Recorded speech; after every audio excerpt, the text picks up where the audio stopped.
Okay, guys. So today you are going to be so excited. We are going to hit page 100 today.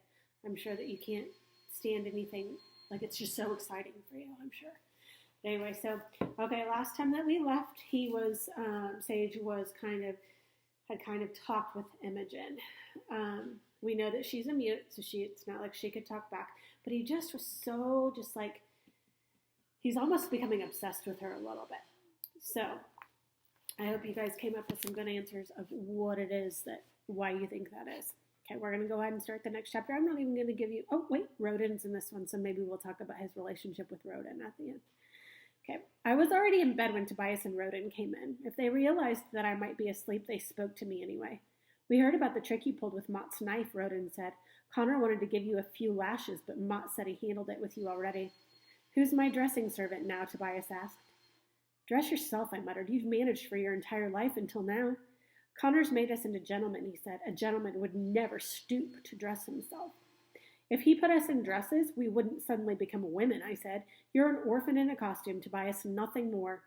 Rodin's servant was in the room, gathering Rodin's nightclothes. Tobias looked at him and said, build us a fire. Rodin and I both groaned. It's already warm enough, Rodin said. Do you want to cook us in our beds tonight? Tobias began gathering the papers on the desk near his bed. I want to burn these. Why, I asked, propping myself up by my elbows. What's on them? Notes I've made in studying to be the prince. I don't want you or Rodin to read them and gain from my efforts. Neither of us can read, Rodin said. It's chicken scratch on those pages as far as I'm concerned. Sage can read a little, Tobias said. I yawned. True, but you're an imbecile. If I wanted to learn about something important, you're the last person I'd come to for information. Tobias slammed a book closed. I hope you continue in your ways. It makes Connor's decision that much simpler. Connor's decision is made, I said. Oh? Tobias asked. Who is it? You? Now I sat up entirely. You're the most willing to do anything he wants, the most pliable. He knows I'd be difficult to manage, and he can't be sure about Rodin, but you're a puppet master's dream. Tobias's mouth opened wide, then closed. Finally, he said, Connor may think what he likes. I'm also the smartest of the three of us, and if I become the prince, then I will rule, no one else. If Connor puts you in, then he can take you out, Rodin said. How do you know it won't be the way Sage says? Tobias shook his head. Don't you two worry about me. Worry about your own necks instead. Lessons the next day were much the same as the day before. Master Graves rapped my knuckles several times for staring off into space when he thought I should stare at the chalkboard instead. Mistress Havala educated us on the names of everyone connected with King Eckbert's family. Very few members of Eckbert's family remain alive, and most of them are distant relations, so there is little chance of meeting anyone who knew the prince well enough to identify him, she said, but everyone will expect you to know these names. Tobias took steady notes. I ate most of his lunch, and he never noticed. Mistress Havala spent the remainder of our time after lunch describing Prince Jaren's older brother Darius. He was everything a future king ought to be, she said. Educated, compassionate, wise. That's what Carthia will expect from whichever of us is chosen, then, Tobias said. We have to do better than just imitate Jaren. We have to exceed the people's expectations for Darius. Leave it to you, and by the end of the week, the chosen prince will have to raise the dead, too, I scoffed. None of us is going to exceed Darius. You won't, Rodin said. I had no comeback for him. My whole life was a testament to the truth of that fact.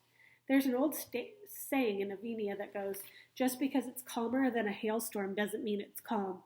Several times during our horseback lessons later that day, that thought ran through my mind. The tension in the air was thick and tangible. Cregan and I quickly settled into a truce of not speaking. Or rather, I wasn't speaking to him. He had plenty to say to me. Connor blamed me for you losing Windstorm, he said. You get to say whatever you want to me, challenge my authority here, and I take the blame? You think you're a fine gentleman now, so you can look down on me? Well, you're still that pathetic orphan, Sage. You smelled like a pig when you came in here, and no matter what scents they add to your bathwater, you always will. I gritted my teeth and reminded myself that, in all fairness, I probably had smelled pretty bad before. I'll have to pay for that horse, the master says, Cregan continued. Paying it off will take so many years of service, I can't count them, but I won't be a servant much longer. I have plans of my own. He wanted me to ask what his plans were, so he would have the satisfaction of telling me it was none of my business. I didn't care an inch about his plans, so I stared at him steadily, which infuriated him further. From now on, any horse you ride will be tethered to mine, and you will get the calmest, least excitable horse in the stables. You won't be able to get it to do anything I don't want it to do. Wait, Tobias said. If he gets the easiest horse, then it will appear to Connor that he's the best rider. I smiled at Tobias, whose eyes narrowed. That was your plan all along, Roden whispered. I don't have Tobias's brain or your strength, I said to them. Give me this one area to compete with you two. Cregan stared at us for a moment, clearly trying to decide whether to give me the easiest horse or not. He didn't want to help me, nor did he want to risk getting himself in trouble with a horse out of my league. I'm not even best with horses, he said. I'm a swordsman, but Ma ordered me here so he could teach swords. Teach us both, Roden said. I'll learn. Tobias rolled his eyes. So far, you've taught us neither horses nor swords. Our lesson time is passing fast, sir. The devils are punishing me for everything I've ever done wrong in my life, he said, marching to the stables to get the horses. They've sent me you three. In the end, we all had easy horses, and our ride on Connor's grounds was so boring I thought I'd go insane. I wasn't the only one. You have to teach us more than riding like schoolgirls on a Sabbath afternoon, Tobias said. The prince will be expected to show off masterful riding skills. Thanks, Sage, for this lesson, Cregan said. I can't risk any of you getting hurt like yesterday. On either side of me, Roden and Tobias shot out glares. Again, I think you planned this, Roden said to me. I think you deliberately spoiled it for all of us so that now Tobias and I won't have the chance to get any better. I chuckled softly. That idea had never occurred to me, although if it were true, it would have been clever. After a wasted hour on horseback, Mott collected us for a sword fighting lesson. Because Sage went missing yesterday, we'll have to make up that lesson now, he said, leading us toward the small courtyard where he and I had practiced 2 nights earlier. He gestured to the wall where the various swords were hung. By the end of these 2 weeks, we'll have you dueling with these swords, but for now you get wooden ones. I folded my arms. Where's the prince's sword? Mott turned to look. Sure enough, Jaren's sword was missing. The prince's sword was here? Tobias asked. Just a copy of it, I said. Mott glared at me as if personally insulted by my words, but he shouldn't have. I had been perfectly accurate. How did you know about the sword? Roden asked me. Mott and I practiced here the other night. Roden and Tobias reacted with open mouths and narrowed eyes, exactly as I knew they would, but they didn't have much time to protest. Connor will want to know of this, Mott said, ignoring their whines. Follow me. We found Connor in his office, poring over a thick and dusty book. Mott spoke to him privately for a moment and then had us all come into the room and stand in front of Connor's desk. Connor's office was lined with shelves full of books and the occasional bust or trinket. Near the back of the room, he had a massive desk that faced the door and 2 comfortable chairs that faced the desk. It made me wonder if he had a business through which he earned his own money or whether his was the kind of wealth passed from father to son through the generations. I suspected the latter was true. Connor sat with his hands folded together. There was no ordinary sword, boys. It was nearly an exact replica of Prince Jaren's sword before he was lost. It was last seen around his waist at supper the night before he boarded the ship that ultimately carried him to his doom. Now you may think by stealing it you have given yourself an advantage. Perhaps you believe you can use the sword to shore up your claims of being the prince when you are presented at court. But that is futile because, as I said, it's not an exact replica. Anyone with a practiced eye will easily know it's a copy. Perhaps you have stolen it to give yourself an advantage in sword fighting. Again, this is futile. Any of you may practice with Mott as often as you'd like to become as skilled as you'd like. And if you stole it so that the other 2 boys can practice with it, then remember that there are several other swords still available for practice. Now I want a confession. Who took it?